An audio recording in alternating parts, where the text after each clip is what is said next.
چرخ میں آسمان ہے، جانے مراد اب کدھر، ہائے تیرا مکان ہے۔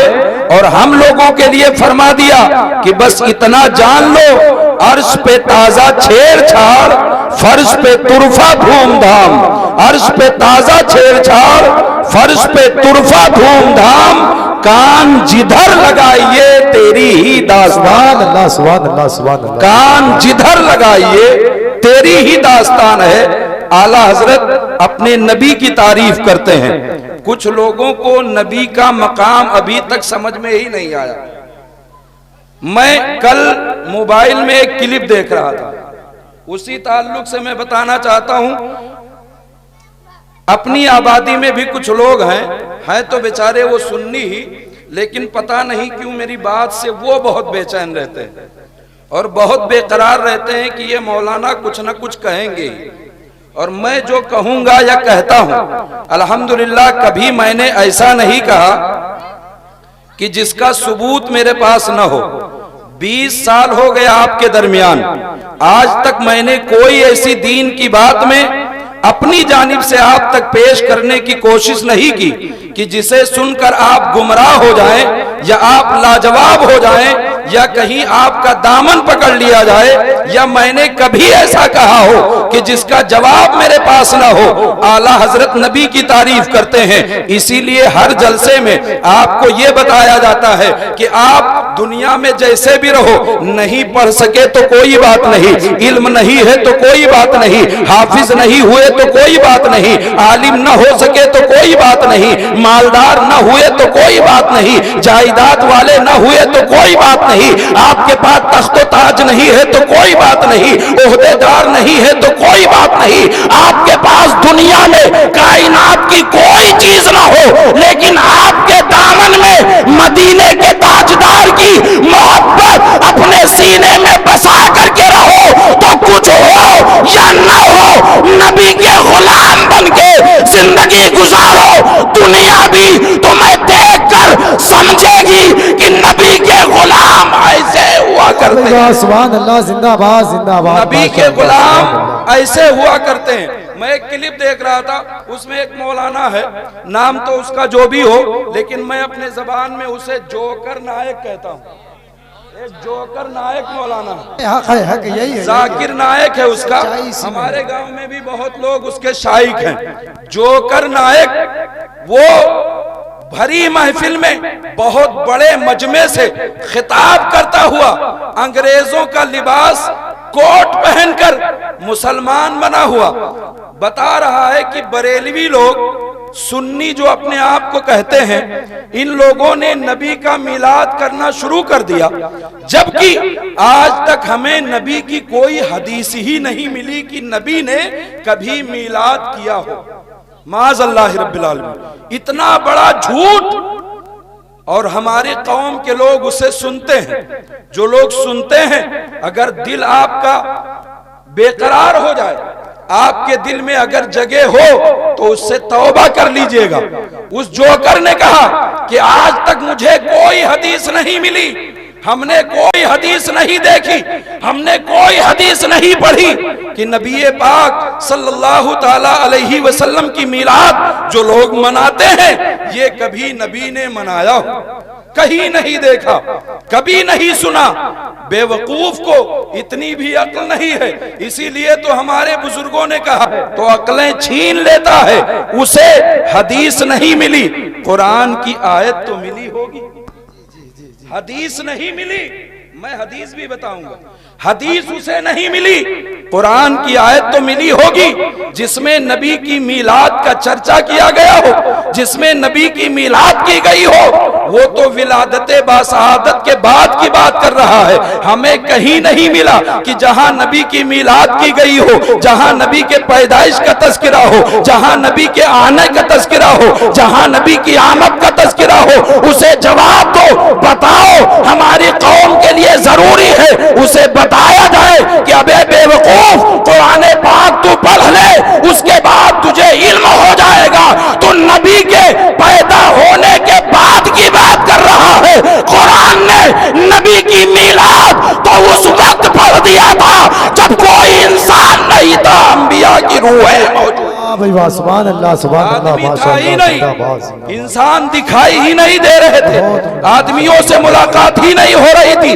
میں نے قرآن پاک کی وہی آیت کریمہ پڑھی ہے, وَإِذَا أَخَذَ اللَّهُ مِيثَاقَ النَّبِيِّينَ لَمَا آتَيْتُكُم مِّن كِتَابٍ وَحِكْمَةٍ لَتُؤْمِنُنَّ بِهِ وَلَا تَنصُرُنَّهُ قَالَ أَقْرَرْتُمْ وَأَخَذْتُمْ عَلَى ذَلِكُمْ إِصْرِي قَالُوا أَقْرَرْنَا قَالَ فَاشْهَدُوا وَأَنَا مَعَكُمْ مِنَ الشَّاهِدِينَ. یہ اتنی بڑی آیت کریمہ ہے, اس میں اللہ تعالیٰ نے انبیاء کرام کی روحوں کو جمع کر کے اپنے محبوب کی میلاد کا بھی ذکر کیا ہے اور ان پر ایمان لانے کو بھی بیان فرمایا ہے. سبحان اللہ ماشاء اللہ زندہ باد. قرآن بھی نہیں پڑھا تھا, اتنا بڑا جاہل عالم کیسے ہو گیا؟ قرآن پاک فرما رہا اللہ اس وقت نبی کی میلاد کر رہا تھا جب صرف عالم ارواح میں انبیاء کرام کی روحوں کو جمع کیا تھا. اس وقت اللہ رب العزت نے ان سے وعدہ لیا اور وعدہ لے کر فرمایا اے انبیاء کرام کی مقدس روحوں, عام لوگوں کو کیوں نہیں جمع کیا؟ عام لوگ اکٹھا کیوں نہیں کیے گئے؟ ہم اور آپ جیسے ناکارہ لوگ جمع ہی نہیں, کوئی ہمارا شمار ہی نہیں. اللہ نے صرف انبیاء کرام کی روحوں کو جمع کیا اور ان سے وعدہ لیا. اللہ نے فرمایا کیا تم وعدہ کرتے ہو جب میرا حبیب مدینے کا تاجدار محمد عربی دنیا میں تشریف لائے تو اس پر تم ایمان لاؤ گے, اس کی مدد کرو گے؟ اللہ انبیاء کرام سے وعدہ لے رہا تھا.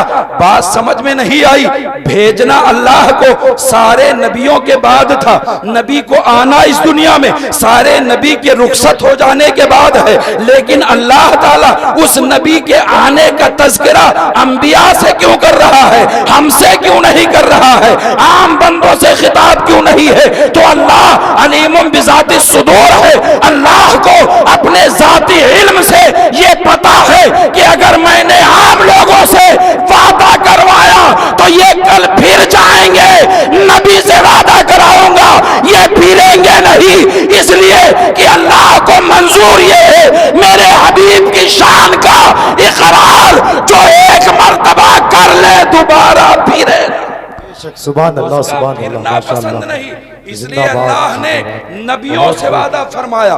وہی آیت کریمہ, وہی ذکر, وہی بیان جب اس طرح کے اسٹیج پر کیا جاتا ہے تو اسی کو میلاد مصطفیٰ کہتے ہیں, اسی کو میلاد شریف کہتے ہیں. دوسری بات جو اسے حدیث نہیں ملی, اسے حدیث نہیں ملی, حدیث ملی نہیں یا اس نے پڑھا ہی نہیں.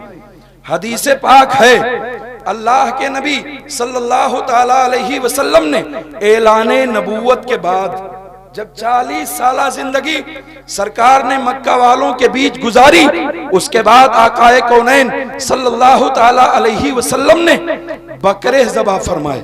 یہ بخاری شریف میں ہے, اللہ کے نبی صلی اللہ تعالی علیہ وسلم نے بکرے ذبح فرمائے اور عام دعوت فرمائی, عام دعوت کیا, لوگوں کو جمع کیا, انہیں بلایا, وہ سارے کے سارے جمع ہوئے اور سب نے مل کر اس دعوت کے کھانے کو کھایا. نبی پاک صلی اللہ تعالی علیہ وسلم کی بارگاہ میں پوچھا گیا یا رسول اللہ یہ کھانا کیسا ہے, یہ دعوت کیسی ہے, یہ کس طرح کا اہتمام و انتظام ہے؟ تو حدیث پاک میں ہے اللہ کے نبی نے اس وقت اپنا عقیقہ فرمایا تھا, نبی نے عقیقہ کیا تھا. اب اگر آپ کسی کو یہ حدیث بتائیں گے کہ نبی نے عقیقہ کیا تھا اور عقیقہ کرنے کے بعد سرکار نے سب کو بلا کے عام دعوت کر کے کھلایا تھا, تو وہ آپ کو جواب دے گا نبی نے عقیقہ کیا ہے, اس میں پیدائش کی بات کہاں سے آ گئی, اس میں میلاد کی بات کہاں سے آ گئی؟ آپ بتائیے عقیقہ پیدا ہونے پر کیا جاتا ہے کہ مرنے پر کیا جاتا ہے؟ عقیقہ کب ہوتا ہے؟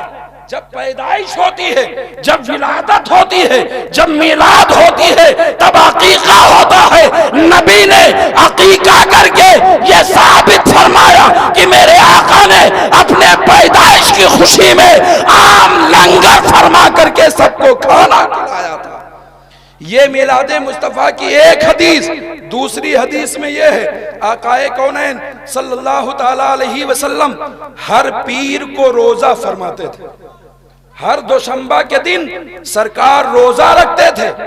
صحابہ کرام نے پوچھا یا رسول اللہ نہ تو جمعہ ہے نہ جمعرات ہے، آپ پیر کے دن روزہ رکھتے ہیں، پیر کے دن روزہ رکھنے کا کیا سبب ہے؟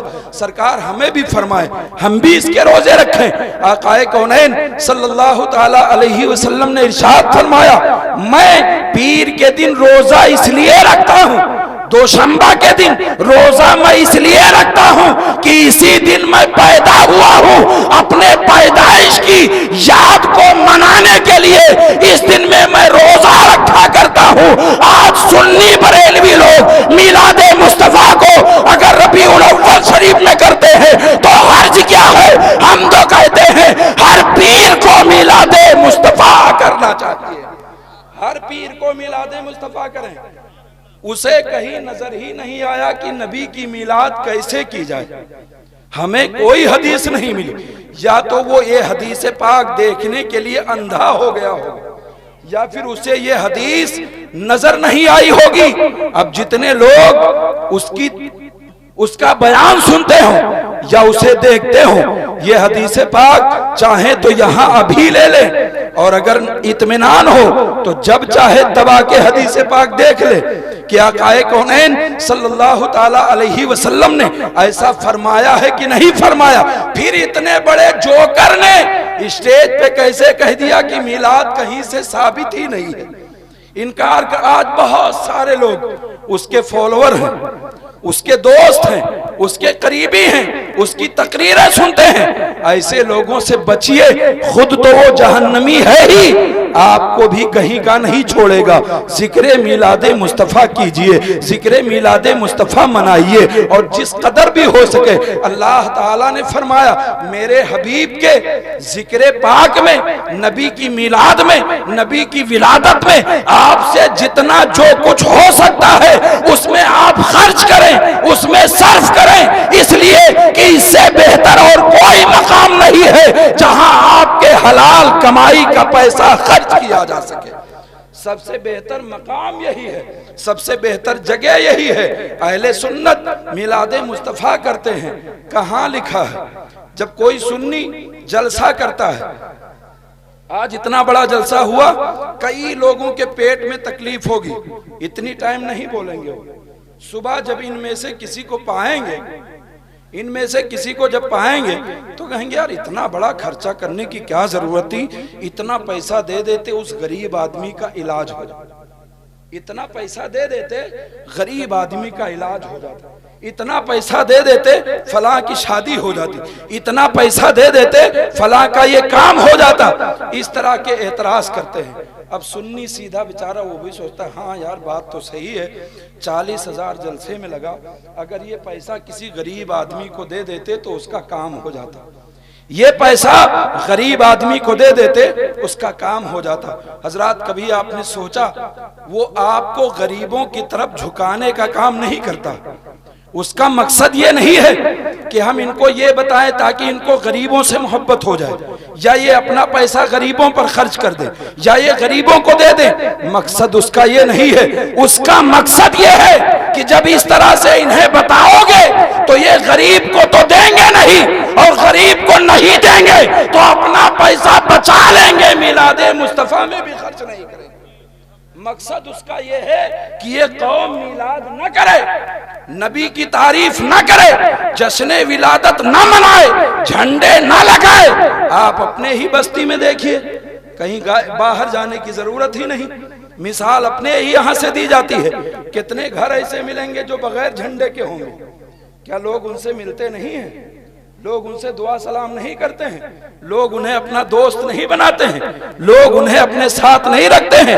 ایسے غداروں سے دوستی کر کے وہ آپ کو بہکانے کی، گمراہ کرنے کی ناپاک سازش رچتے ہیں۔ چاہتے یہ ہیں میلاد نہ ہو۔ آپ ایمانداری سے بتائیں